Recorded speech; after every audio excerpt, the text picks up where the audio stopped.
Hello and welcome FW Vinay sir mentee और मैं हूं आपका टीचर एंड दोस्त विनय। आज है 16 अगस्त 2020। मैं हाजिर हूं करंट अफेयर विद स्टैटिक लेकर के और शुरुआत करते हैं। अभी हाल ही में एक पोर्टल लॉन्च किया गया है जिसका नाम आपने सुना होगा NDHM। NDHM का मतलब क्या है आपका नेशनल डिजिटल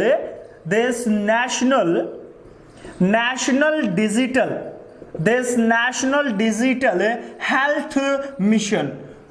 NDHM यानी कि नेशनल डिजिटल हेल्थ मिशन, ये एक पोर्टल अभी हाल ही में लॉन्च किया गया है। तो आपसे पूछा जा सकता है कि ये लॉन्च किसने किया, तो ये अभी हाल ही में का मतलब क्या हो गया, 15 अगस्त 2020 को जब भारत अपना 74वां स्वतंत्रता दिवस मना रहा था, तो उस टाइम पर भारत के प्रधानमंत्री श्री नरेंद्र मोदी जो रहे हैं उनके द्वारा एक हेल्थ पोर्टल लॉन्च किया गया जिसका नाम रखा गया है नेशनल डिजिटल हेल्थ मिशन।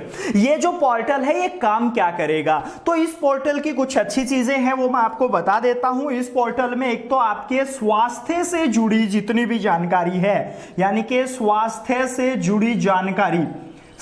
से जुड़ी जो जानकारी है उसको ये आपका कलेक्ट करेगा। जितने भी आपकी स्वास्थ्य से जुड़ी जानकारी होंगी उनके लिए एक यूनिक आइडेंटिटी नंबर जारी किया जाएगा, खुद का एक व्यक्ति का। मान लीजिए कि मेरा एक यूनिक आइडेंटिटी नंबर जारी कर दिया गया हेल्थ के रिगार्डिंग, तो मेरा जितना भी प्रिकॉशन रहेगा मेडिकल के अंदर, चाहे वो गवर्नमेंट मेडिकल हो या प्राइवेट मेडिकल में, पहले कभी मैं बीमार हुआ हूं, मेरे साथ कौन सा वहां पे ट्रीटमेंट किया गया था, किस डॉक्टर ने ट्रीटमेंट किया था, ये बीमारी थी और इसका इलाज इस मेडिसिन से हुआ था, ये सारा रिकॉर्ड आपके उस यूनिक आइडेंटिटी नंबर में होगा। इससे होगा क्या कि आपके स्वास्थ्य से जुड़ी जानकारी कलेक्ट होने के बाद जिस डॉक्टर से आप नेक्स्ट अपॉइंटमेंट लोगे वो क्या करेगा, वो आपकी पिछली जानकारी के आधार पर आपका ट्रीटमेंट जल्दी से जल्दी कर देगा। तो इसलिए ये एक स्वास्थ्य पोर्टल जारी किया गया है जिसका नाम क्या रखा गया था, NDHM portal, national digital health mission. अब एक चीज इसमें और अच्छी चीज क्या है, ये केवल आपका निजी स्वास्थ्य से जुड़ी हुई एक पोर्टल है, यानी कि निजी मेडिकल रिकॉर्ड का पता चलेगा। इसमें निजी मेडिकल रिकॉर्ड, आपका जो मेडिकल रिकॉर्ड है, कौन सा मेडिकल रिकॉर्ड, निजी खुद का मेडिकल रिकॉर्ड है, उसको ये आपका प्लेटफॉर्म रिकॉर्ड करेगा उस यूनिक आइडेंटिटी नंबर में। और उस यूनिक आइडेंटिटी नंबर से आपके बहुत सारी चीजों पर इफेक्ट पड़ेगा। कैसे, जैसे आपकी स्वास्थ्य सेवाओं की क्षमता बढ़ जाएगी हमारे पास, यानी कि जितने हमारे पास जो स्वास्थ्य सेवा है उनकी क्या हो जाएगी, क्षमता बढ़ जाएगी। क्षमता बढ़ने का मतलब जो पहले इलाज हम 10 दिन में खत्म करते थे वो आपकी पिछली रिकॉर्ड के अकॉर्डिंग हम उसे अब 1 दिन में, 2 दिन में, यानी कि एक प्रभावशाली इफेक्ट आप कह सकते हो। मतलब ये प्रभावशाली होगा, आप इसे प्रभावशाली इफेक्ट कह सकते हो मेडिकल के क्षेत्र में। उसके बाद एक और चीज है, पारदर्शिता भी आएगी। कहने का मतलब आपका ट्रांसपेरेंसी जो है, दिस पारदर्शिता भी इसके अंदर आने का चांस ज्यादा रहेगा, क्योंकि जो आजकल क्या हो रहा है, जो मेडिकल है प्राइवेट मोस्टली बोले तो पिछले टेस्ट करा करके आपका जो बिल है वो इंक्रीज कर देते हैं। तो इससे क्या होगा, पारदर्शिता आएगी। जो टेस्ट पहले हो चुके हैं वो दोबारा से कराने की जरूरत नहीं होगी, चाहे वो प्राइवेट मेडिकल में किया गया हो या सरकारी में किया गया हो। तो अभी आपका ये एक कार्ड लॉन्च किया जाएगा, प्रत्येक व्यक्ति के लिए किया जाएगा। लेकिन अब एक चीज और सोचिएगा, स्वास्थ्य से रिलेटेड एक और भी आपका पोर्टल पहले से चल रहा है जिसका नाम आपका मैं बता देता हूं, नाम क्या है, PMJ का मतलब क्या हो गया, प्रधानमंत्री जो है आपका वो जन आरोग्य योजना, अरे जिसे आप आयुष्मान भारत कहते हो। दिस आयुष्मान भारत योजना जो है, आयुष्मान भारत योजना जिसके अंदर बहुत सारे देश के जो BPL लोग हैं उनका इलाज मेडिकल में, सरकारी प्राइवेट जो मेडिकल है उनमें फ्री होता है 5 लाख तक। तो ये ध्यान रखिएगा, जो PMJ योजना है वो भी आपकी चल रही है ऐसी ही। और ये कब शुरू की गई थी इसकी मैं बता देता हूं, शुरुआत 23 सितंबर 2018 को आपका प्रधानमंत्री जन आरोग्य योजना की शुरुआत की गई थी। और ये कहां से की गई थी, लिख लीजिएगा, रांची से। और रांची आपको पता होगा देन झारखंड की राजधानी है, झारखंड की राजधानी है रांची। वहां से 23 सितंबर 2018 को भारत के प्रधानमंत्री ने एक योजना शुरू की गई थी जिसे हम बोलते हैं PMJ योजना, प्रधानमंत्री जन आरोग्य योजना। और ये इसी प्लेटफॉर्म को आगे बढ़ाते हुए एक और योजना आपकी लॉन्च की गई है, नेशनल डिजिटल हेल्थ मिशन योजना। जब लास्ट हम मेडिकल के बारे में ही चर्चा कर रहे हैं, यानी स्वास्थ्य से जुड़ी चर्चा कर रहे हैं, तो करंट अफेयर में आपको दो चीजें पक्का पता होनी चाहिए कि भारत का अभी एट प्रेजेंट स्वास्थ्य मंत्री कौन है। दिस स्वास्थ्य मंत्री भारत का कौन चल रहा है, तो डॉक्टर हर्षवर्धन जो हैं वो आपके प्रेजेंट टाइम पर स्वास्थ्य मंत्री है, साथ में परिवार कल्याण मंत्री भी है। ये परिवार कल्याण मंत्रालय इसी के अंडर आता है। देन परिवार कल्याण मंत्री यानी कि आपका देन स्वास्थ्य मंत्री के साथ साथ परिवार कल्याण मंत्रालय भी किसके अधीन है, डॉक्टर हर्षवर्धन के अधीन है। और डॉक्टर हर्षवर्धन जो है वो लोकसभा में चांदनी चौक दिल्ली से सांसद है। लोकसभा में सांसद हैं ये कहां से, दिल्ली चांदनी चौक से। देश चांदनी चौक से क्या है, लोकसभा सांसद है प्रेजेंट एनडीए सरकार में। तो यहां से हम इतनी चीजें आपका कलेक्ट करते चल रहे हैं, ध्यान रखिएगा, इनको साथ साथ नोट करते जरूर चलिएगा। कुछ नहीं होता, वीडियो को पॉज कर दो, अगर मैं फासली करवा रहा हूं तो वीडियो पॉज करिएगा, सारा डाटा नोट करिएगा और उसके बाद फिर आगे चल पड़ते हैं। नेक्स्ट चर्चा करते हैं। अभी हाल ही में अमृत योजना की रैंकिंग जारी की गई है। एक भारत में एक योजना चल रही है जिसका नाम है अमृत योजना, और उस अमृत योजना की अभी हाल ही में रैंकिंग जारी की गई है। पूछा जा सकता है कि अमृत योजना की रैंकिंग में जो नंबर 1 स्टेट इंडिया में आई है वो कौन सी आई है। तो आपको याद रखना है, अमृत योजना की रैंकिंग में जो फर्स्ट स्टेट आपकी आई है वो है ओडिशा, और ओडिशा ध्यान रखना 85.67% के साथ देश में नंबर 1 है। तो अब ओडिशा की तो चर्चा हो गई, देश में अमृत योजना में रैंकिंग फर्स्ट 85.67% के साथ देश में है, लेकिन नंबर सेकंड भी मैं आपको बताता चल रहा हूं। नंबर सेकंड इसी के अंदर आता है आपका देन चंडीगढ़। चंडीगढ़ जो है वो आपका देश नंबर सेकंड पे है, और कितने के साथ है, तो 75.08% के साथ। अगर मैं इसी योजना में नंबर 3 की बात कर रहा हूं तो अपना इंडिया का एक राज्य है Telangana.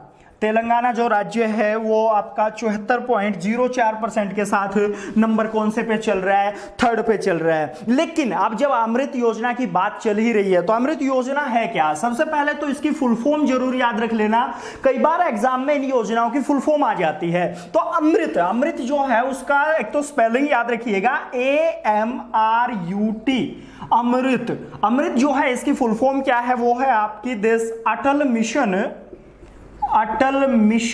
For rejuvenation and urban transformation.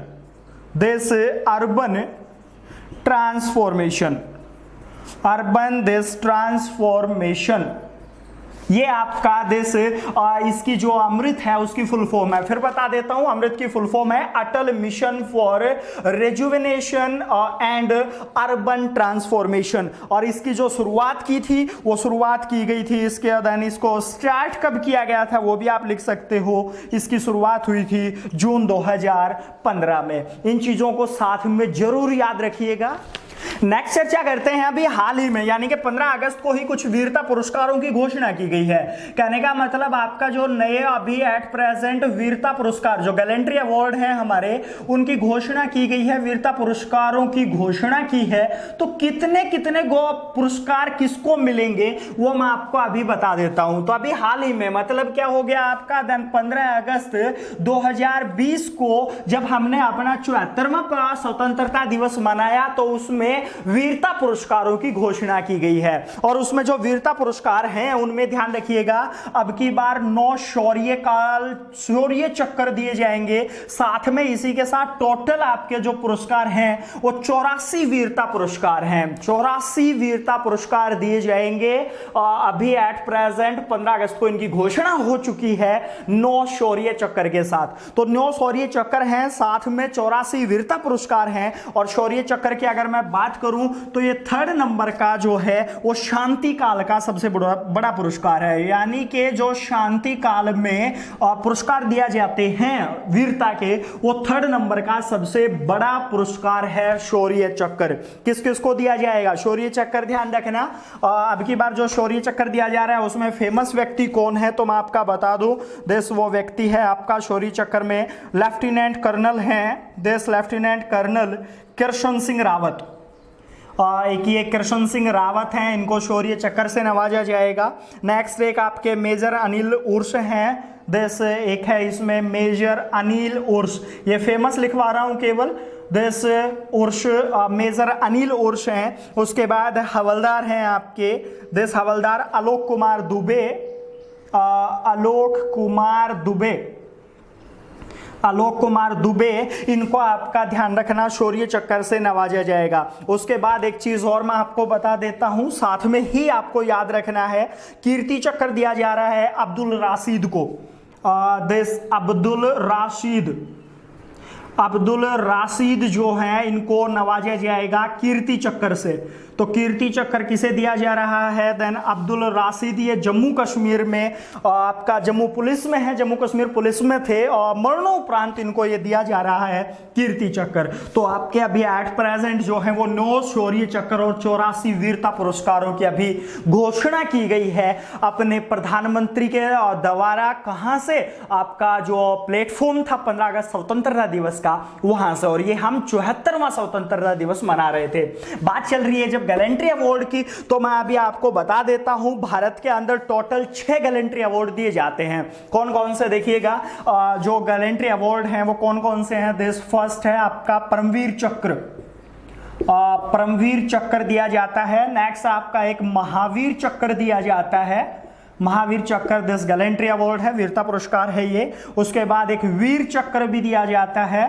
Next बात कर रहे हैं तो दिस अशोक चक्र, अशोक चक्र गैलेंट्री अवार्ड में आता है। एक आता है आपका धन कीर्ति चक्र, और इसके बाद एक है आपका शौर्य चक्र, शौर्य चक्र। तो ये आपके 6 गैलेंट्री अवार्ड भारत सरकार के द्वारा दिया जाता है, रक्षा मंत्रालय देता है इनको, और इनकी घोषणा जो की जाती है वो इंपॉर्टेंट है। जो यहां पर परमवीर चक्र की बात कर रहे हैं, महावीर चक्र की बात करें या वीर चक्र की बात करें, इन 3 चक्र जो है ये आपके गैलेंट्री अवार्ड है, इनकी घोषणा की जाती है 26 जनवरी को। मतलब 2020 में जब 26 जनवरी मनाई ना हमने, तो वहां पर परमवीर चक्र, महावीर चक्र और वीर चक्र की घोषणा हुई थी, जबकि अशोक चक्र, कीर्ति चक्र और आपका जो शौर्य चक्र है उनकी जो घोषणा की जाती है वो हर साल 15 अगस्त को की जाती है। नेक्स्ट चर्चा करते हैं नरेंद्र मोदी के बारे में। अभी नरेंद्र मोदी के नाम एक रिकॉर्ड हो गया है, ध्यान रखना, देश नरेंद्र मोदी जो है उनके नाम एक रिकॉर्ड हो गया है। और वो रिकॉर्ड कौन सा है, सबसे लंबी अवधि के पीएम, सबसे लंबी अवधि के पीएम, सबसे लंबी अवधि के लिए पीएम हो गए ये। सबसे लंबी अवधि कार्यकाल जो है तक सेवा देने वाले, सबसे लंबी अवधि तक सेवा देने वाले प्रधानमंत्री बन गए हैं कौन, नरेंद्र मोदी। लेकिन एक कंडीशन के साथ, कंडीशन कौन सी है वो ध्यान रखिएगा, सबसे लंबी अवधि तक सेवा देने वाले भारत के पीएम बन गए हैं नरेंद्र मोदी, लेकिन वो कंडीशन क्या है, गैर कांग्रेसी प्रधानमंत्री के रूप में। यानी कि भारत का सबसे लंबी अवधि तक सेवा देने वाला गैर कांग्रेसी पीएम कौन रहा है, तो भारत का सबसे लंबी सेवा देने वाला गैर कांग्रेसी पीएम कौन हो गया है, आपका नरेंद्र मोदी हो गए हैं। कंडीशन के साथ है, कभी इसको आप हल्के में नहीं ले लेना, कभी आप सोचोगे सबसे लंबे कार्यकाल के लिए ही प्रधानमंत्री हो गए नरेंद्र मोदी, नहीं, सबसे लंबी अवधि तक सेवा देने वाला पीएम है, लेकिन कंडीशन फिर बता देता हूं, गैर कांग्रेसी। तो ये रिकॉर्ड किसके नाम हो गया है, नरेंद्र मोदी के नाम हो गया है। लेकिन अब एक चीज और ध्यान रखिएगा, सबसे लंबी अवधि तक अगर मैं इस कंडीशन को हटा देता हूं तो ये भारत के 4थे नंबर के प्रधानमंत्री हो जाते हैं। मतलब सबसे लंबी अवधि तक प्रधानमंत्री जो रहे हैं वो कौन कौन हैं, सबसे लंबी अवधि जो इसका कार्यकाल है, फर्स्ट है आपके पंडित जवाहरलाल नेहरू, और पंडित जवाहरलाल नेहरू जो है वो 16 साल 286 दिन सबसे लंबे टाइम के लिए प्रधानमंत्री रहे हैं भारत के पंडित जवाहरलाल नेहरू। टाइम कितना है उसका, 16 साल 286 दिन के लिए वो रहे हैं, ये फर्स्ट नंबर पे। सेकंड नंबर पे अगर बात करते हैं तो इंदिरा गांधी है, देश इंदिरा गांधी, ये है इंदिरा गांधी जो है, इंदिरा गांधी याद रखिएगा नंबर 2 पे है ये, और ये कितने साल के लिए, 11 साल 59 डेज 59 दिन के लिए भारत की प्रधानमंत्री के रूप में काम कर चुके हैं। नेक्स्ट बात कर रहे हैं नंबर 3 की बात करें तो नंबर 3 आपका आता है मनमोहन सिंह। मनमोहन सिंह जो हैं भारत के प्रधानमंत्री के रूप में काम कर चुके हैं 10 साल 2 दिन के अप्रोक्स, यानी कि टोटल जो बात करें तो 3656 दिन उन्होंने काम किया है, यानी कि तीसरे नंबर पर सबसे ज्यादा दिन तक प्रधानमंत्री के रूप में काम कर चुके हैं मनमोहन सिंह। तो नंबर 1 कौन हो गया, जवाहरलाल नेहरू 16 साल के अप्रोक्स 286 दिन, साथ में सेकंड नंबर पर इंदिरा गांधी है 11 साल 59 दिन, और थर्ड नंबर पर मनमोहन सिंह है 10 साल 2 दिन अप्रोक्स, यानी कि 3656 दिन। और नंबर 4 की बात करें तो नरेंद्र मोदी 2014 से चल रहे हैं, देखते हैं रिकॉर्ड कहां तक तोड़ पाते हैं। तो प्रधानमंत्री पता चल गया होगा, सबसे लंबी अवधि तक गैर कांग्रेसी प्रधानमंत्री कौन हो गए हैं भारत के, नरेंद्र मोदी। अगर वैसे बात करें तो आपका सबसे लंबी अवधि के लिए कौन रहे हैं, पंडित जवाहरलाल नेहरू। लेकिन अब जब लंबी अवधि का पता चल गया तो छोटी अवधि भी आपको पता होनी चाहिए। मैं आपको बता देता हूं सबसे कम कार्यकाल के लिए कौन रहा है, तो नोट करिएगा सबसे कम कार्यकाल की बात करें तो आपका गुलजारी लाल नंदा रहे हैं। गुलजारी लाल नंदा, गुलजारी लाल नंदा जो हैं वो सबसे कम समय के लिए भारत के प्रधानमंत्री रहे हैं। हालांकि ये कार्यवाहक प्रधानमंत्री थे। कार्यवाहक मतलब एक्टिंग प्राइम मिनिस्टर रहे हैं। जब प्रधानमंत्री पंडित जवाहरलाल नेहरू की डेथ हो जाती है तो एक्टिंग पीएम आते हैं गुलजारी लाल नंदा, और वो कितने दिन के लिए, 13 दिन के लिए आते हैं। उसके बाद क्या होता है, लाल बहादुर शास्त्री देश के प्रधानमंत्री बन जाते हैं। अब उनकी भी कार्यकाल के दौरान डेथ हो गई थी, तो जब लाल बहादुर शास्त्री की डेथ हुई तो उसके बाद फिर से एक्टिंग आपके प्रधानमंत्री बनाए जाते हैं गुलजारी लाल नंदा, और दोबारा से फिर 13 दिन के लिए बनाए गए थे। तो सबसे कम समय के लिए भारत का प्रधानमंत्री के रूप में काम करने वाला व्यक्ति कौन है, गुलजारी लाल नंदा। अब बहुत सारे स्टूडेंट ऐसा होंगे माइंड में सोच रहे होंगे सर ने गलत लिखवा दिया, अटल बिहारी वाजपेयी सुना है हमने, तो बता देता हूं ध्यान रखिएगा। अगर मैं अटल बिहारी वाजपेयी की बात कर रहा हूं तो अटल बिहारी वाजपेयी जो हैं वो 16 मई से 1 जून तक भारत के प्रधानमंत्री थे 1996 में। और ये जो दिन आते हैं ये ध्यान रखिएगा 16 दिन हैं, जबकि गुलजारी लाल नंदा जो हैं वो 13 दिन के लिए प्रधानमंत्री के रूप में काम कर चुका है। याद रखना ये क्वेश्चन आपसे कुछ पूछे जा सकते हैं। नेक्स्ट चर्चा करते हैं। अभी हाल ही में honouring the honest platform launch किया गया है। This honouring the honest platform launch किया गया है अभी हाल ही में। ये किससे संबंधित है तो मैं आपको बता दूं, जैसे ऑनरिंग द ऑनेस्ट प्लेटफॉर्म जो है वो ट्रांसपेरेंट टैक्सेशन के लिए यूज किया गया है। मतलब आपका ट्रांसपेरेंट टैक्सेशन प्रॉब्लम जो होती थी उसकी ट्रांसपेरेंसी के लिए, कहने का मतलब जो इंडिया में टैक्स पेयर हैं, अगर मैं टैक्स भरता हूं तो अब इसमें होगा क्या, इसमें ट्रांसपेरेंसी आएगी। ट्रांसपेरेंसी का मतलब जो आपका टैक्स पेयर है और जो टैक्स वहां पर लेने वाला है वो फेस टू फेस नहीं होंगे। कहने का मतलब इसमें आप कह सकते हो जो फिजिकल इंटरफेस होता था, दिस फिजिकल इंटरफेस होता था किसी भी टैक्स वाले व्यक्ति के साथ, अब वो नहीं होगा। ये आपका honouring the honest platform launch किया है। ये 13 अगस्त को नरेंद्र मोदी ने घोषणा की थी इस प्लेटफॉर्म की। देन ये 13 अगस्त 2020 को इसकी घोषणा की थी। किसने की थी, भारत के प्रधानमंत्री नरेंद्र मोदी ने इसकी घोषणा की थी कि honouring the honest platform launch किया जा रहा है जिसमें ट्रांसपेरेंसी आएगी टैक्स पे करने वालों के लिए।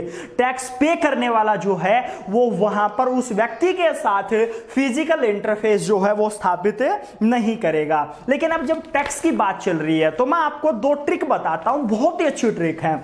टैक्स की बात कर रहे हैं तो टैक्स आपको पता होगा इंडिया में टैक्स 2 प्रकार के होते हैं। कौन कौन से, दिस एक आता है आपका डायरेक्ट टैक्स और एक आपका है इनडायरेक्ट। एक डायरेक्ट टैक्स होता है, एक इनडायरेक्ट। डायरेक्ट का मतलब हम कई बार हिंदी में बात करें तो ये होता है आपका प्रत्यक्ष टैक्स, और इनडायरेक्ट की बात कर रहे हैं तो ये कौन सा टैक्स है आपका, अप्रत्यक्ष टैक्स। अब ये जो 2 प्रकार के इंडिया में टैक्स होते हैं इनमें हम कंफ्यूज हो जाते हैं कई बार कि जो आपका डायरेक्ट है वो कौन सा है, इनडायरेक्ट कौन सा है। और हमारे बीच में बहुत बड़ी मिथ्या है, क्या हम क्या सोचते हैं कि डायरेक्ट वो टैक्स है जो सेंट्रल गवर्नमेंट जो वो डायरेक्ट लेती है, और इनडायरेक्ट कौन सा है, वो टैक्स होता है जो राज्य सरकार के माध्यम से सेंट्रल गवर्नमेंट लेती है, लेकिन ये बहुत बड़ा मिथ्या है। मैं आपको याद करा देता हूं, ध्यान रखना। डायरेक्ट टैक्स कौन सा होता है? जिस चीज पर टैक्स लगाया गया उसका इफेक्ट उसी पर पड़े, मतलब जिस पर टैक्स लगा है उसी से अगर टैक्स लिया जाता है तो वो डायरेक्ट। कहने का मतलब अगर ए पर टैक्स लगा है तो ए के द्वारा ही वसूला जाएगा। अब यहां पे बात करें इनडायरेक्ट की, तो इनडायरेक्ट टैक्स जिस पर लगाया गया है ना उससे वसूला नहीं जाता। मतलब ए पर टैक्स लगा है तो इसको पे कौन करेगा? बी पे करेगा, वो होता है इनडायरेक्ट टैक्स। ध्यान रखिएगा, दोनों में अलग अलग फर्क है बहुत बड़ा, और वो फर्क आसानी से याद कर सकते हो। कैसे? ए के ऊपर टैक्स लगा, ए से ही वसूला जाए तो डायरेक्ट है, और जिस पर टैक्स लगा उससे दूसरे व्यक्ति से वसूला जाता है तो वो इनडायरेक्ट। और कौन कौन से टैक्स है ये इंडिया में, उसके लिए मैं ट्रिक बता रहा हूं। देखिएगा, एक इंडिया में आपका आईटी कंपनी सुनी होगी जिसका नाम है Wipro. This Wipro VWEPRO wipro.co.in, ये उसकी एक ऑफिशियल वेबसाइट है, दिस wipro.co.in। और ये आपका जो टैक्स है वो आसानी से याद करा देगा। डायरेक्ट टैक्स है भारत में कौन कौन से, देखिएगा आप नोट करते चलिएगा, मैं बता रहा हूं। वेल्थ, WE से wealth tax, property tax, PRO से प्रॉपर्टी टैक्स, कॉर्पोरेट टैक्स और इनकम टैक्स। बहुत ही फेमस, दिस मैं लिख देता हूं। और ये आपका वेल्थ टैक्स है, दिस वेल्थ टैक्स, उसके बाद प्रॉपर्टीज टैक्स आता है, उसके बाद कॉर्पोरेट, दिस कॉर्पोरेट टैक्स, और आपका कौन सा आता है? Income tax. ये भारत में डायरेक्ट टैक्स के रूप में लिए जाते हैं। बात करें अगर इनडायरेक्ट की तो उसके लिए ट्रिक है एक्सक्यूज मी। याद रखिएगा, ये स्पेलिंग आप एक्सक्यूज मी से याद कर सकते हो। सबसे पहले excise tax, custom, service, market. Market tax का मतलब होता है वेट, और ई स्टैंड फॉर एंटरटेनमेंट, मतलब फिल्म जो होती है उन पर टैक्स लगाया जाता है। वो कैसा टैक्स है? ऐप पर टैक्स। लेकिन अभी एक चीज और फिर बता दूं, पहले तो इसका देन फिर से ट्रिक में फुल फॉर्म देखिएगा को क्या है। This E X stand for excise, custom, service, market stand for VAT, और ई स्टैंड फॉर एंटरटेनमेंट। और साथ में ध्यान रखिएगा, प्रेजेंट एक प्लेटफॉर्म और लेके आए थे, जीएसटी। सभी पर एक ही टैक्स, डेस्टिनेशन बेस्ड टैक्स बोला जाता है जीएसटी को। जीएसटी किस में आता है? तो जीएसटी आपका जो है वो इनडायरेक्ट टैक्स है, ये आपको ध्यान रखना पड़ेगा। नेक्स्ट चर्चा करते हैं अभी at present CEO of the year. Then CEO of the year award वितरित किए गए हैं। ऑफ द ईयर अवार्ड 2020 का CEO of the year award अभी वितरित किए गए हैं। पहले तो ये किसके द्वारा वितरित किए जाते हैं वो बता दूं, देन IAF के द्वारा वितरित किए जाते हैं। IAF स्टैंड फॉर क्या है आपका? This Indian achievement, sorry achievers, this Indians achievers form, FORUM, this form, इसके द्वारा ये वितरित किए जाते हैं। और 2020 का सीईओ ऑफ द अवार्ड जो जीता है वो किसने जीता है या किसको मिला है? याद रखिएगा, दिस गगन अरोड़ा को। गगन अरोड़ा जो है उनको अभी at present CEO of the year 2020 चुना गया है। और ये कौन देता था award? Then IAF Indians achievers form के द्वारा ये दिया जाता है। तो किसने जीता? गगन अरोड़ा। लेकिन अब ये गगन अरोड़ा है कौन? तो ये आपके ध्यान रखिएगा सीईओ चल रहे हैं, किस कंपनी के हैं? वो है वर्टेक्स ग्लोबल सर्विसेज।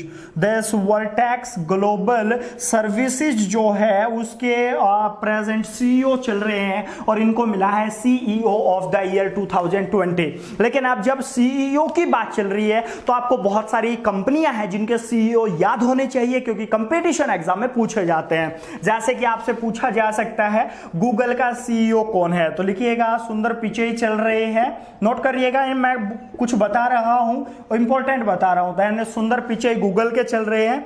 अगर मैं यूट्यूब की बात कर रहा हूं तो यूट्यूब के अभी एट प्रेजेंट सीईओ कौन है? ये लेडीज हैं, सुशेन, देश डांस, वोजिकी या वो सिकी कह सकते हो। दिस ये प्रेजेंट यूट्यूब की सीईओ हैं। एप्पल की बात कर रहे हैं तो स्टीव जॉब्स आपके संस्थापक थे, जबकि टिम कुक जो हैं वो एप्पल के सीईओ हैं प्रेजेंट। उसके बाद नोट कीजिएगा माइक्रोसॉफ्ट के सीईओ कौन है?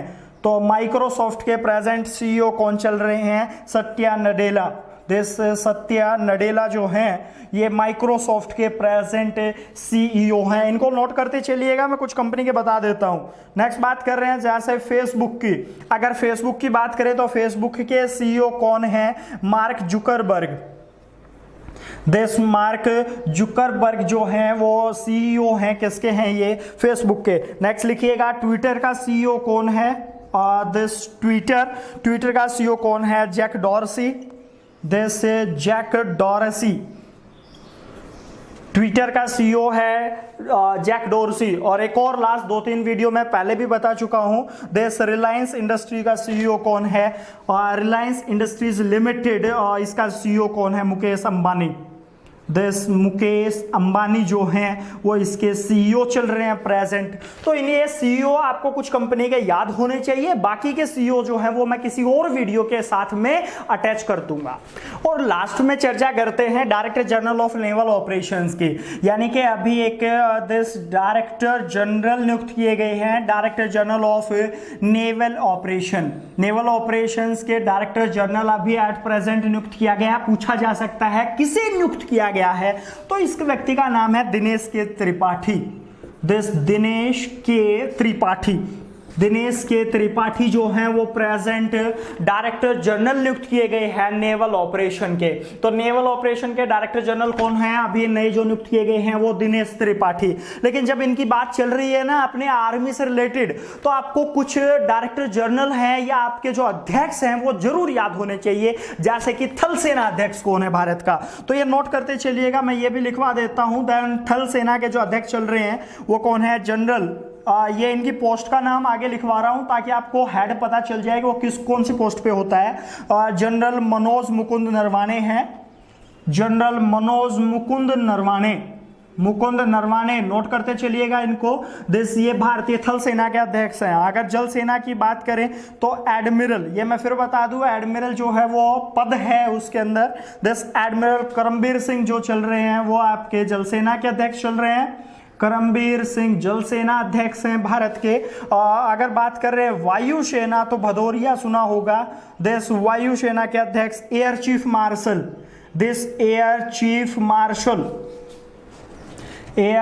मार्शल जो हैं और उसका नाम है RKS भदौरिया। RKS भदौरिया जो हैं वो आपके अभी at present air chief marshal हैं। तो ये तो हैं तीनों सेनाओं के आप प्रेजेंट अध्यक्ष, और तीनों सेनाओं के ऊपर एक CDS भी बनाया गया है ना। तीनों सेनाओं के ऊपर एक CDS बनाया गया है। जो अभी प्रेजेंट कौन चल रहे हैं? विपिन रावत जो है वो प्रेजेंट CDS हैं भारत के। इसके अलावा ध्यान रखिएगा जो नेवी कोस्ट गार्ड है, दिस कोस्ट गार्ड जो है उसके प्रेजेंट कोस्ट गार्ड के अध्यक्ष कौन है? तो लिखिएगा कृष्ण स्वामी नटराजन है। ये है कृष्ण स्वामी नटराजन प्रेजेंट कोस्ट गार्ड के अध्यक्ष चल रहे हैं। उसके बाद लिखिएगा दिस NSG के अध्यक्ष कौन है? नेशनल सिक्योरिटी गार्ड जो है NSG जिसको बोला जाता है, अनूप कुमार चल रहे हैं इसके अभी एट प्रेजेंट अध्यक्ष, अनूप कुमार। उसके बाद आप लिखिएगा CISF के अध्यक्ष कौन है? CISF राजेश रंजन है। राजेश रंजन, ये मैं आपको इंडिया की जो सिक्योरिटी फोर्सेस हैं उनके बता रहा हूं। CRPF के कौन है? तो नोट करिएगा आनंद प्रकाश महेश्वरी। आनंद प्रकाश महेश्वरी जो हैं वो आपके CRPF के हैं। और उसके बाद एक और मैं बता दूं, SSB सशस्त्र सीमा बल जो है उसके महानिदेशक कौन है? महानिदेशक कुमार राजेश चंद्र। कुमार राजेश चंद्र जो हैं वो SSB के अभी महानिदेशक हैं। और 1-2 दिन पहले एक व्यक्ति अपॉइंट किया गया था और रेलवे प्रोटेक्शन फोर्सेस जो सिक्योरिटी है RPFS रेलवे जो है और उसके अभी नियुक्त किए गए थे। ये अभी हाल ही में करंट में नियुक्त किया गया था और पहले भी बता चुका हूं मैं। अरुण याद रखिएगा अरुण कुमार। तो ये कुछ भारत की जो सिक्योरिटी फोर्सेस हैं उनके अध्यक्ष और महानिदेशक थे, ये पूछे जा सकते हैं। खास करके जब दिल्ली पुलिस की तैयारी कर रहे हो तो दिल्ली पुलिस खुद एक सिक्योरिटी के रूप में काम करती है, तो इसलिए ये आपको थोड़े से ध्यान जरूर होने चाहिए। हाँ, आर्मी वगैरह की तैयारी अगर करने की इच्छा है तो ये सारे आपको जरूर याद होने चाहिए। आज के इस लेक्चर में हम इतना ही पढ़ेंगे, मिलते हैं नेक्स्ट लेक्चर में कुछ नई करंट अफेयर और स्टैटिक के साथ। Thank you.